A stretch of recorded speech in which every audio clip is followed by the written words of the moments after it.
Elle s'appelle Barbara Daly Backland. Pour le monde, elle est l'épouse de l'héritier Brooks Backland, le petit-fils de Leo Backland, l'inventeur de la bakélite, ce plastique qui a façonné le monde moderne. Elle a tout, la beauté, le rang, l'argent.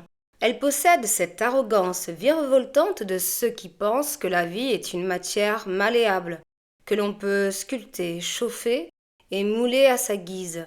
Exactement comme ce plastique qui a bâti la fortune de la famille de son mari. Mais il existe une matière que même la richesse la plus insolente ne peut pas dompter. Une matière que l'on porte, que l'on nourrit et qui finit par nous échapper.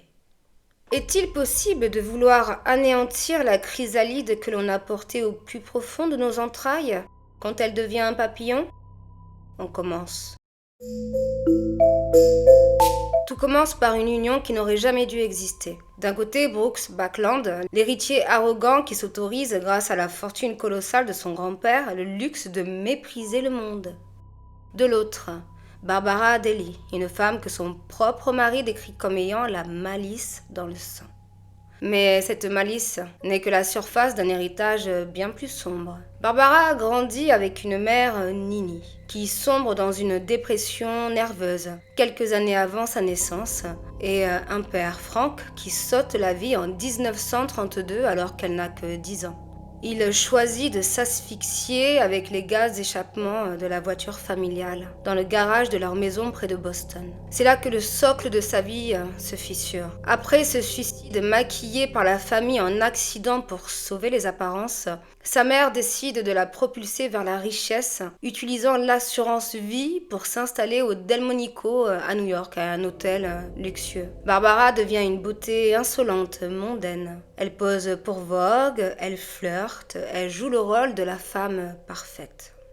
Mais elle cache un secret, elle souffre déjà de troubles mentaux au point d'être suivie par le célèbre psychiatre Foster Kennedy. Quand le docteur psychiatre Foster Kennedy apprend plus tard qu'elle a épousé Brooks Backland, il a cette phrase assez glaçante « Dieu nous préserve qu'ils aient un enfant ». Le destin, lui, ne l'écoute pas. Le 28 août 1946, Barbara donne naissance à Anthony. Elle vient de mettre au monde non pas un fils, mais la pièce maîtresse d'un drame qui mettra 26 ans à éclater. La chrysalide est née, dans un cocon déjà tissé de névroses, de mensonges et d'une emprise mortifère. Tony a 8 ans. Dans la maison, l'atmosphère est irrespirable, bien que parfumée par le luxe, mais il n'est déjà plus un enfant. Il est une curiosité que ses parents exhibent comme un trophée. Brooks Backland, son père, et Barbara, sa mère, ne l'éduquent pas. Ils le mettent en scène. Le salon est feutré, les invités sont prestigieux et là, au milieu du silence des adultes, le petit garçon doit lire à haute voix les textes les plus crus du marquis de Sade. La bonté est une faiblesse qui n'appartient qu'aux êtres subalternes. Celui qui veut s'élever ne doit connaître ni pitié, ni remords, ni attachement. Pour régner, il faut savoir briser ce qui nous entoure sans jamais hésiter. La nature n'aime que les êtres forts qui savent détruire sans autre loi que leur propre volonté. C'est ça, le quotidien de Tony. Une exhibition où le sadisme est encouragé par un père qui s'extasie devant la cruauté de son fils, comme ce jour où Tony arrache les ailes d'une mouche pour observer son agonie. Brooks trouve cela merveilleux. Le voyage continue de villa en villa, du Cap d'Antibes à l'Italie, mais partout c'est le même vide. Tandis que Barbara parade avec le tout-monde, Greta Garbo, les princes, les duchesses. Tony est tenu à l'écart comme une ombre encombrante sur un yacht de luxe. La solitude du gamin devient une dérive. On le retrouve seul sur des rochers à démembrer des crabes dans un silence effrayant que personne ne cherche à percer. Il y a cette faille que les parents ne peuvent plus ignorer. Tony, affamé d'affection, s'infiltre dans la chambre d'un nourrisson de la famille de la belle famille pour voler sa nourriture, cherchant désespérément à s'identifier à ce bébé qui, lui, reçoit l'attention qu'on lui refuse.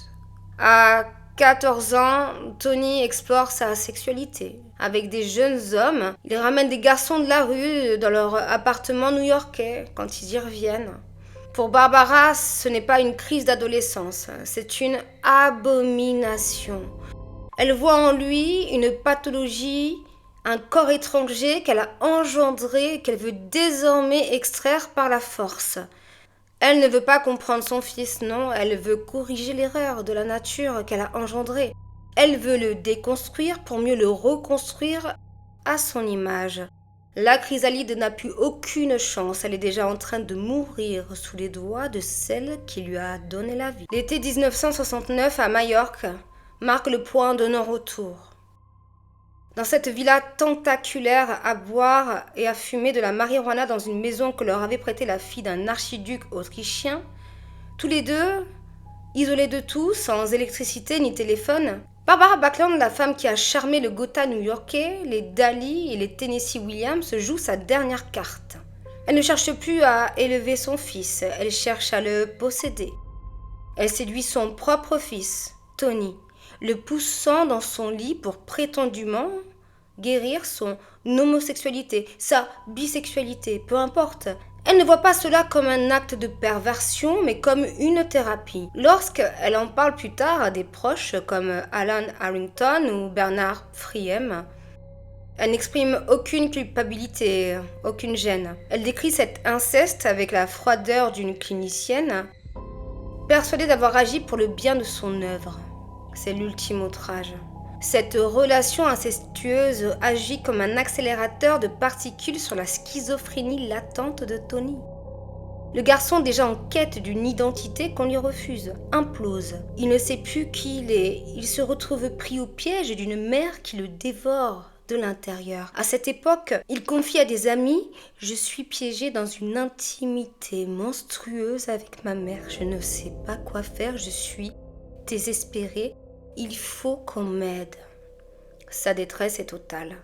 Son esprit, qui autrefois produisait encore des rêves, se fragmente.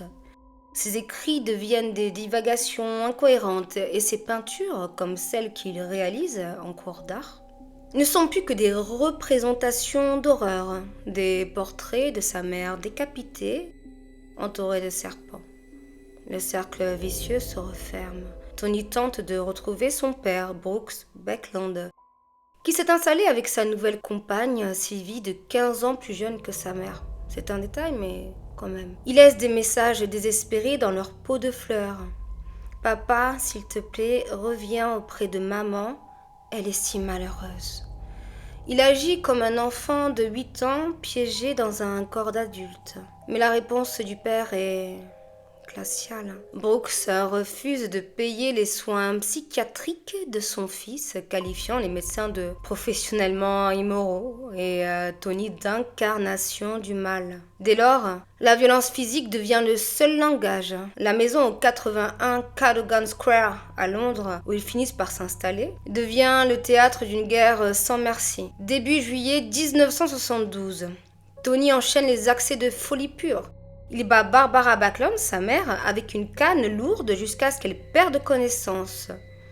Il tente de lui enfoncer un stylo dans l'œil lors d'une dispute. Fin juillet 1972, Anthony tente de précipiter sa mère sous les voitures devant son penthouse de Cadogan Square, dans le quartier de Chelsea à Londres. Elle ne dut son salut qu'à sa faiblesse physique et à l'intervention de son amie Susan Guinness. Bien que la police métropolitaine ait arrêté Anthony pour tentative de meurtre, Barbara refusa de porter plainte. Anthony fut ensuite admis à l'hôpital psychiatrique privé de Priory, mais en sortit peu après. Le psychiatre, le docteur Lindsay Jacobs, est formel. Le diagnostic de schizophrénie est sans appel et le danger de mort est immédiat. Il avertit Barbara, d'ailleurs, pour ça. « Votre fils va vous tuer. Je pense que vous courez un grave danger. » La police est même contactée, mais sans passage à l'acte concret, les autorités restent impuissantes. Barbara, elle, est enfermée dans un déni pathologique. 2 jours avant le drame, Sue Guinness déjeune avec Barbara. Face à elle, Tony est là, mais il n'est plus qu'une ombre. Ses vêtements et ses chaussures sont recouverts d'étoiles dorées qu'il a peintes lui-même et il se balance, le regard vide, mais d'une luminosité étrange et inquiétante. C'est le spectacle d'un gamin dont la santé mentale a été détruite. Malgré l'urgence palpable et les supplications de son ami, Barbara refuse de voir la réalité, mais ce n'est pas du courage, c'est un déni total et terrifiant. Elle balaie les craintes de Sue, son amie, avec certitude, et elle dit « Il ne me fera jamais de mal ». Elle est sincèrement convaincue que Tony, l'enfant qu'elle a façonné, brisé et enfermé dans cette intimité monstrueuse, reste son jouet, sa possession, incapable de se retourner contre sa créatrice. Elle ne comprend pas ou refuse de concevoir qu'elle n'est plus la mère protectrice aux yeux de son fils, qu'elle croyait être, mais l'unique responsable de son enfer. 17 novembre 1972 à Londres. Le soleil décline sur Cadogan Square, baignant les feuilles rousses d'une lumière automnale que Barbara Beckland adore. À 15h30, elle quitte son amie, la princesse russe Missy Arden.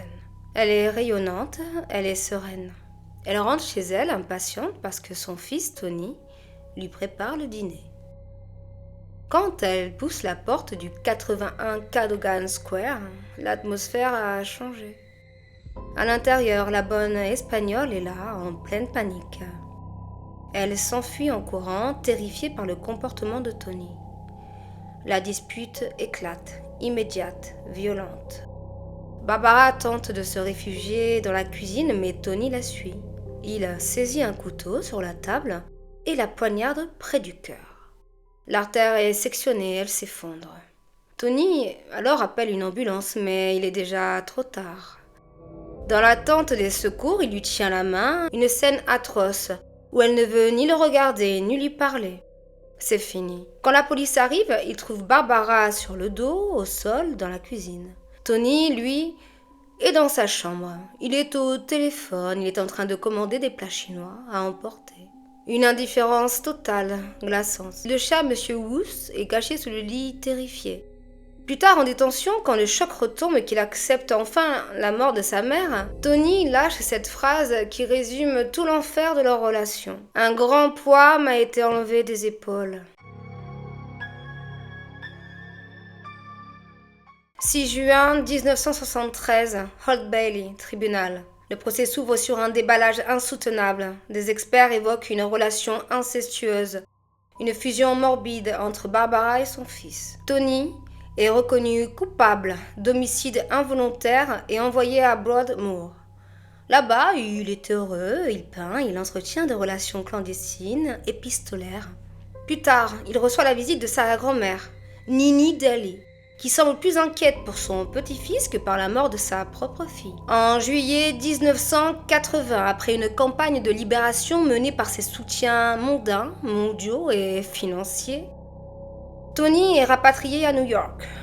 Aucune structure de transition n'est prête, aucun suivi médical n'est assuré. Il finit donc par vivre dans l'appartement exigu de sa grand-mère Nini, dans l'Upper East Side à Manhattan. C'est là que l'enfer devient un quotidien. Dans la moiteur de l'été new-yorkais, Tony s'enfonce dans le délire. Il passe ses journées à marmonner des messes sataniques devant un autel dédié à sa mère, avec ses cendres. Le dimanche 27 juillet, 6 jours seulement après sa sortie, le drame éclate. Quand son infirmière arrive, Tony ouvre la porte en short, les mains couvertes de sang. « Je viens de poignarder ma grand-mère. » Anthony a infligé à sa grand-mère 8 coups de couteau. Elle présente également de multiples autres blessures, notamment une fracture de la clavicule et des côtes. Mais elle a survécu par miracle. Envoyé à la prison de Rikers Island, il distribue sa fortune aux autres détenus avant d'être retrouvé mort le 20 mars 1981, un sac plastique sur la tête. La boucle est bouclée. Le petit-fils de l'inventeur de la bakélite meurt étouffé par ce même plastique qui a fait la fortune et la tragédie de sa famille. Derrière les dîners mondains, les sourires de façade et la haute société, tout ce petit monde portait un masque. Les Backlands avaient tout pour être les rois du monde. Et pourtant, derrière ces portes closes, c'était le chaos. Cela me pousse à me demander combien de familles, soi-disant parfaites, cachent derrière un vernis de prestige et de fortune des névroses bien plus sombres que celles qu'on ose imaginer.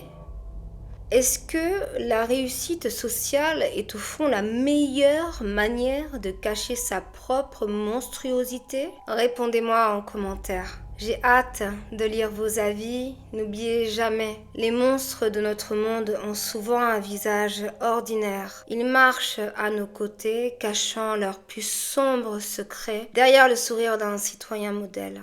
C'était Romola Croalet. Merci de m'avoir suivi pour cette enquête. N'oubliez pas de vous abonner et de laisser un pouce pour soutenir la chaîne. Prenez soin de vous et à très vite pour une prochaine affaire.